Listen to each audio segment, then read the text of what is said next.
नमस्कार दोस्तों, कैसे हैं आप लोग। 29 अगस्त 2023 के इकोनॉमिक टाइम्स के एनालिसिस में आपका स्वागत है।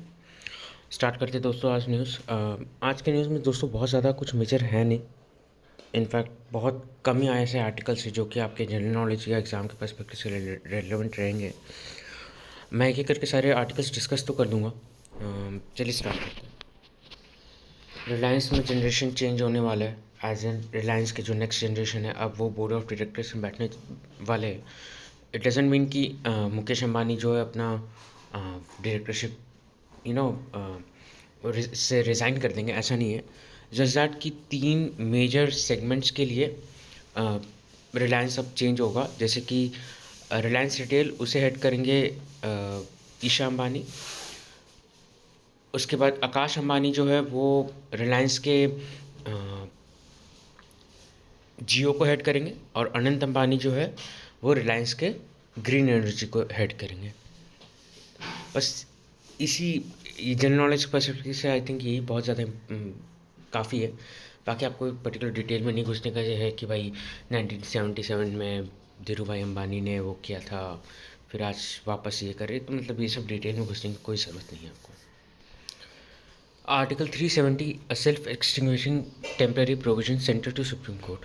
देखिए, गवर्नमेंट ने आर्ग्यूमेंट डाला है सुप्रीम कोर्ट को। हालांकि सुप्रीम कोर्ट कोई अगेंस्ट नहीं है एब्रोगेशन ऑफ आर्टिकल 370 को लेके। इज जस्ट दैट क्योंकि पटिशन फाइल हुआ है आर्टिकल 370 के अगेंस्ट।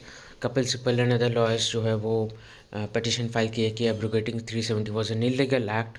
तो उसके अगेंस्ट में अब सेंटर ने अपना जो से है वो उन्होंने ये रखा है कि constitution of India lies on a higher platform than of Jammu and Kashmir constitution.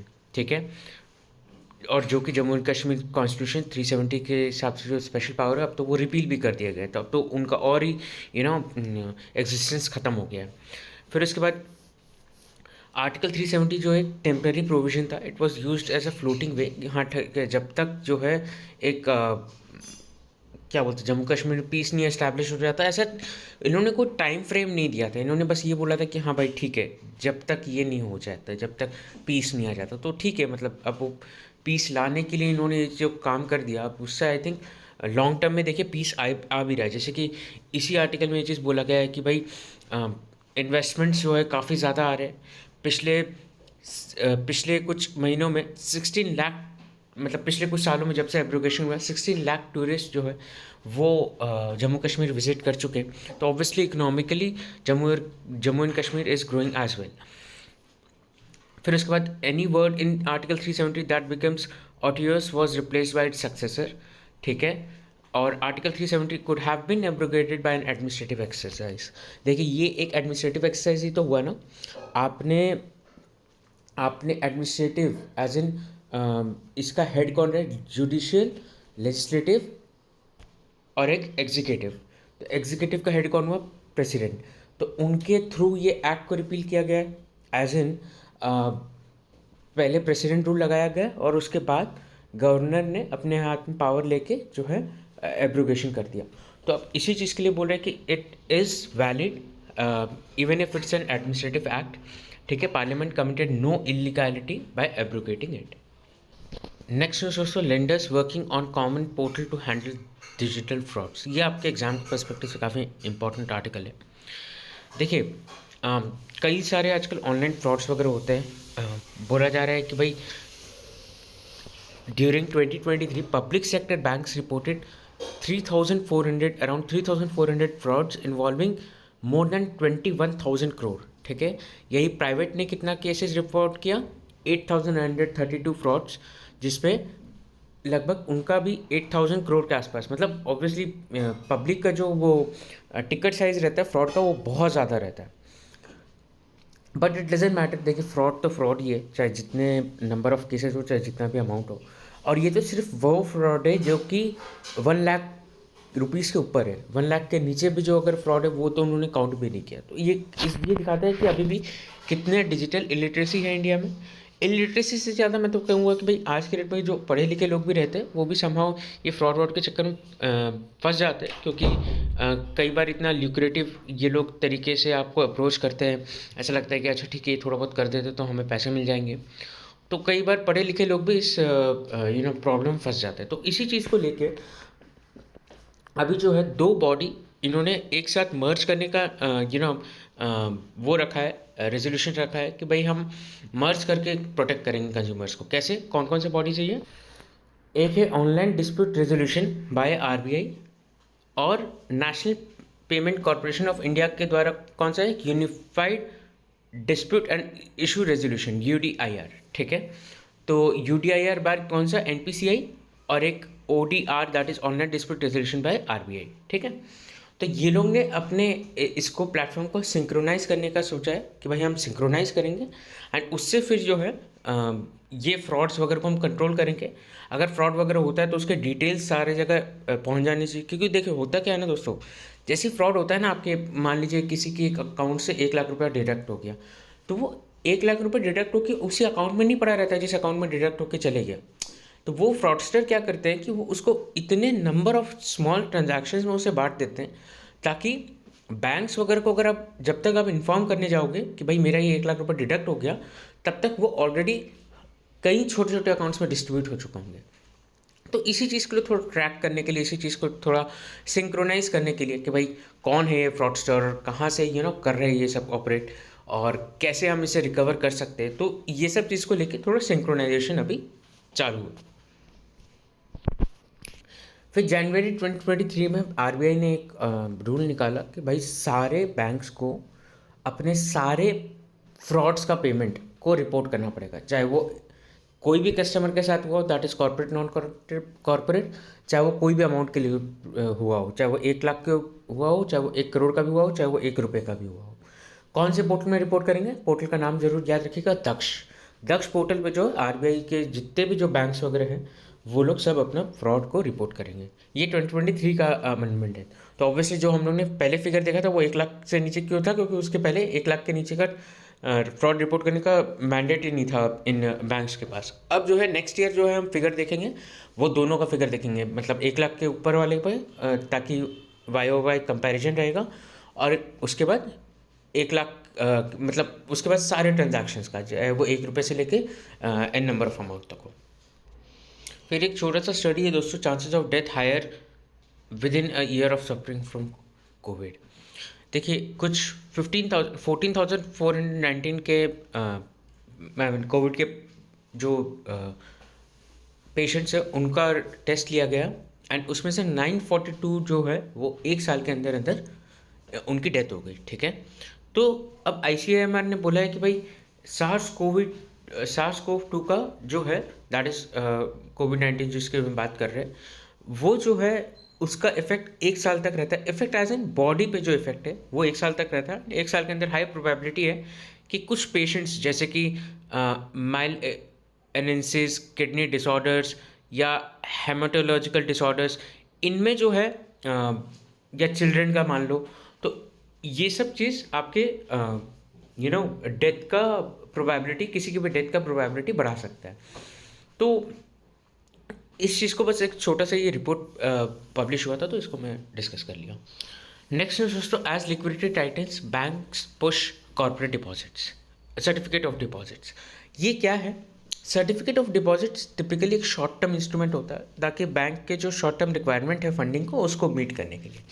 हुआ क्या, क्योंकि आरबीआई ने इंक्रीमेंटल सीआरआर को इम्प्लीमेंट कर दिया। इंक्रीमेंटल सीआरआर यानी कि मई 19 से लेकर जुलाई 28 के बीच में अगर आपके पास जो भी डिपॉजिट आया है उसके ऊपर आप 4.5% तो सीआरआर मेंटेन करते ही हो, बट उसके एडिशन में आपको जो है 10% एडिशनल आपको सीआरआर मेंटेन करना पड़ेगा। तो ये आरबीआई ने जब से ये रूल लेके आया तो लगभग 1 लाख करोड़ के आसपास का आप समझ लीजिए लिक्विडिटी आरबीआई ने सक कर लिया। मैंने आपको पहले ही बताया कि भाई आरबीआई टाइम टू टाइम कुछ कुछ मेजर्स लेता है ताकि इन्फ्लेशन को कंट्रोल कर पाए, चाहे वो इंटरेस्ट रेट को बढ़ाना हो, चाहे वो एक्सेस लिक्विडिटी को सक करना हो। तो आरबीआई ने अभी इंटरेस्ट रेट को तो अभी आरबीआई नहीं बढ़ा रही है, बट हाँ एक्सेस लिक्विडिटी को सक करने के लिए इंक्रीमेंटल सीआरआर लेके आ गई। अब बैंक्स वगैरह जो अपने टेम्प्रेरी नीड ऑफ फंड्स को, भाई क्योंकि पता है, इनको भी पता है कि ये जो आरबीआई का जो जो ये पॉलिसी है एक्सेस लिक्विडिटी का, वो मतलब एक्सेस लिक्विडिटी को सक करने का, दैट इज इंक्रीमेंटल सीआरआर का, वो टेम्प्रेरी है। तो उन्होंने भी एक टेम्प्रेरी मेजर लिया कि भाई क्यों ना हम उसको सर्टिफिकेट ऑफ डिपॉजिट से उससे जितना भी लिक्विडिटी का शॉर्टफॉल आ रहा है उससे मीटअप कर रहे हैं। जैसे ही बैंक्स वगैरह से ये मैंडेट हट जाएगा वैसे ही वो सर्टिफिकेट ऑफ डिपॉजिट रिडीम भी हो जाएगा। तो लगभग बोला जा रहा है कि 40,000 करोड़ के आसपास का already certificate of deposit issue हो चुका है। और भी जो बैंक्स वगैरह है वो टाइम टू टाइम जब भी आप मान लीजिए जैसे लिक्विडिटी का रिक्वायरमेंट और होते जाएगा और भी बैंक्स अपने अपने बिहाफ पे इशू करते जाएंगे। जैसे कि axis bank, ICICI bank, IDFC first bank, HDFC bank, IndusInd bank, ये लोग ने भी इशू कर रखा है प्राइवेट बैंक्स में अगर बात किया जाए तो। और पब्लिक बैंक की बात किया जाए तो Canara bank, Punjab national bank, bank of Baroda, bank of Maharashtra, इन लोग ने भी इशू कर दिया है। फिर एक बहुत अच्छा न्यूज़ है दोस्तों, मतलब ये आप अपने फ्रीबीज वगैरह के एग्जाम्पल में से कोट कर सकते हो कि क्यों लोग ज़्यादा फ्रीबीज की तरफ भी नहीं जा रहे, क्यों लोन वेवर की तरफ नहीं जा रहे हैं। देखिए, assembly polls raise loan waiver pitch but impact में भी मिनिमल। होता क्या है कि असेंबली के आसपास जब भी आता है टाइम, और ये जो कि खास 4 इतने बड़े बड़े स्टेट्स है, छत्तीसगढ़, मध्य प्रदेश, राजस्थान, फिर उसके बाद उड़ीसा भी है। तो इन टाइम में ना क्या होता है, फार्मर्स जानबूझ के अपने इंस्टॉलमेंट को डिले कर देते हैं या तो पेमेंट करते नहीं है। क्यों नहीं करते? उनको ये लगता है कि भाई अब जो है इलेक्शन के टाइम में ये जो पॉलिटिकल पार्टीज़ है अपने मैनिफेस्टोज में वादा करेंगे कि भाई हम जो अगर आप मेरे को पावर में लेके आते हो तो ऑब्वियसली हम आपका लोन माफ़ी कर देंगे। कुछ हद तक ये जैसे छत्तीसगढ़ में ये चीज़ हुआ भी था कि भाई पिछले साल जो है फार्मर्स को ये प्रोमिस किए भी गए थे। तो अभी इस साल का भी यही चीज़ है। इन लोग भी बोल रहे हैं कि भाई ऐसा हो सकता है, तो फार्मर्स इस एंटिसिपेशन में अपना लोन का जो पेमेंट है वो डिले करते थे। बट अब बोला जा रहा है कि ये सब ना अब बहुत कम हो जाएगा। क्यों? क्योंकि जैसे जैसे डिजिटलाइजेशन बढ़ते जा रहा है, जैसे जैसे चीज़ों को मतलब ऐसे पता चल जाता है कि भाई कौन डिफ़ॉल्ट किया है। सिविल स्कोर का जो कॉन्सेप्ट है मेनली उस चीज़ के ऊपर बोला जा रहा है कि भाई सिविल स्कोर जो है वो अगर आपका एक बार के लिए ख़राब हो जाता है तो सारे बैंक्स को एक साथ पता चल जाता है। पहले तो क्या था ना, डिजिटलाइजेशन नहीं था, या तो आप चलो डिजिटलाइजेशन मैं नहीं बोलूँगा, बट ये पहले कॉमन स्कोर नहीं रहता था सिविल स्कोर, तो लोगों को पता नहीं चलता था।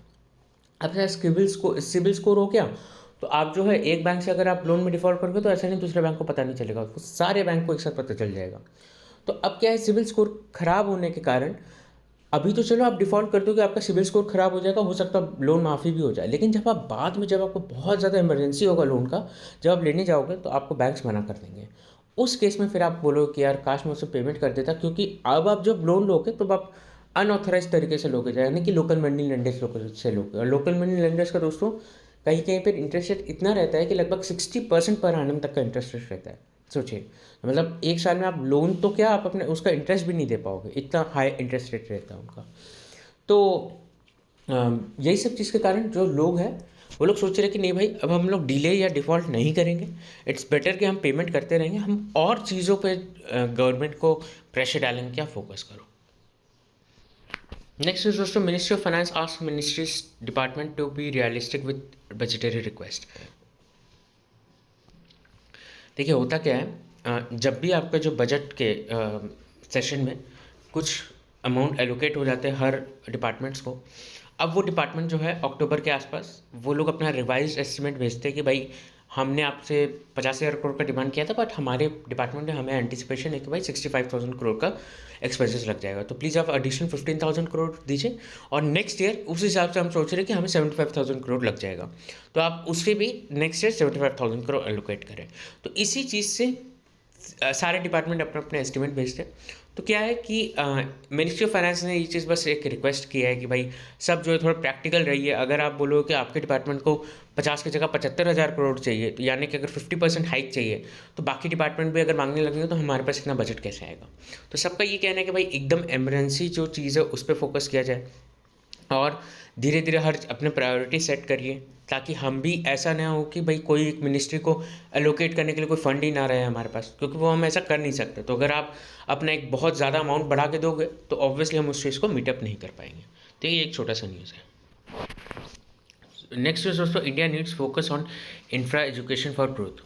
देखिए मूडीज़ ने ये चीज़ बोला है कि अब जैसे मूडीज़ का रेटिंग स्टेबल आउटलुक था, BA3 था इंडिया को लेके, बट मूडीज़ ने अपने हिसाब से बोला है कि भाई हम लोग क्यों इंडिया को ऐसे क्या रेट करें। देखिए जस्टिफिकेशन ही है रेटिंग का, बट इट्स जस्ट दैट ये टाइम टू टाइम जो है डेवलपिंग कंट्रीज़ के बारे में या साउथ ईस्ट नेशंस के बारे में जो रिव्यू देते हैं ये चीज़ बोला है कि भाई इंडिया को इंफ्रास्ट्रक्चर और एजुकेशन फोकस करना पड़ेगा। ऑब्वियसली इंडिया और फिलीपींस ने बोला है कि भाई काफ़ी ज़्यादा इंफ्रास्ट्रक्चर में फोकस किया, but that is not sufficient. उनको और थोड़ा सा रैंप अप करना पड़ेगा अपने इंफ्रास्ट्रक्चर का कंस्ट्रक्शन वगैरह, सो दैट ये सारे डिमांड को मीटअप कर पाए।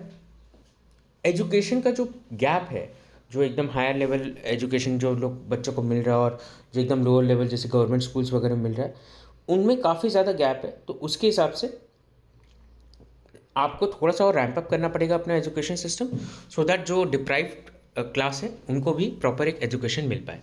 तो इस चीज़ के कारण, और इंडिया उन्होंने ये भी बोला है कि भाई साउथ ईस्ट नेशन जो है, अगर सोच रहा है सिर्फ पॉपुलेशन के कारण, या एशियन नेशन अगर सोच रहा है सिर्फ पॉपुलेशन के कारण वो आगे बढ़ सकते हैं, तो ऐसा नहीं है। उनको अपना जो क्वालिटी ऑफ एजुकेशन भी सुधारना पड़ेगा। जेंडर गैप को उन्होंने बोला कि भाई इतना बहुत बड़ा फैक्टर नहीं है जेंडर गैप, क्योंकि एक तो जेंडर गैप का इंप्रूवमेंट भी होता जा रहा है, और सेकंड चीज़ उनको मेन है कि प्रोडक्टिविटी से रिलेटेड। ठीक है, नेक्स्ट एक छोटा सा न्यूज़ है दोस्तों। Now IIM courses get ancient India touch. IIM courses में जो है अब एंशिएंट इंडिया का भी थोड़ा बहुत कुछ कुछ पार्ट इंक्लूड होगा, जो कि इनको एक लर्निंग इस्टेब्लिश करने में काम आएगा कि आजकल के मॉडर्न बिजनेसेस वगैरह कैसे काम कर सकते हैं from the learnings of the ancient India. जैसे कि इन्होंने ये चीज़ बोला है कि भाई help young leaders take decisions based on karma yoga. ठीक है, फिर उसके बाद अर्थशास्त्र, कौटिल्य का जो अर्थशास्त्र है वो आज भी मॉडर्न लाइफ में भी एप्लीकेबल रहता है। Life management lessons, science of happiness, work place wellbeing through Karma yoga and Indian philosophy. तो ये सब चीज़ को लेके भी जो है IIM वगैरह अपने कोर्सेज में इस चीज़ को इंक्लूड करेंगे। तो एक छोटा सा न्यूज़ था। लास्ट न्यूज़ दोस्तों, April exporters see green shoots of recovery on India UK FTA deal hopes. देखिए, इंडिया और UK के FTA डील्स में बोला जा रहा है कि भाई 12% जो एक्सपोर्ट मतलब जो इम्पोर्ट ड्यूटी लगता है UK में, उसको शायद वेव ऑफ कर दिया जाएगा। तो इसके कारण क्या है, इंडिया के जो एक्सपोर्टर्स काफ़ी बुलिश हो गए, और कई सारे कंपनीज जो कि UK बेस्ड है, जैसे मार्क्स एंड स्पेंसर्स हो गया, और लाइकवाइज अदर UK कंपनीज हो गए, वो लोग चाह रहे हैं कि भाई जो हम जो एक्सपोर्ट का ऑर्डर प्लेस करते हैं वो अभी प्लेस कर देंगे, सो दैट 4 to 5 मंथ्स का एक टैग पीरियड रहता है, जैसे कि टर्न अराउंड टाइम रहता है। उसमें जब हमें गुड्स मिलने का टाइम आएगा तब तक एक्सपोर्ट ड्यूटी वेव ऑफ हो चुका होगा, और हम आराम से विदाउट मतलब इम्पोर्ट ड्यूटी वेव ऑफ हो चुका होगा, और आराम से हम जो है कम प्राइस में गुड्स को इम्पोर्ट कर सकते हो। That's it from my side दोस्तों, हैव अ नाइस डे।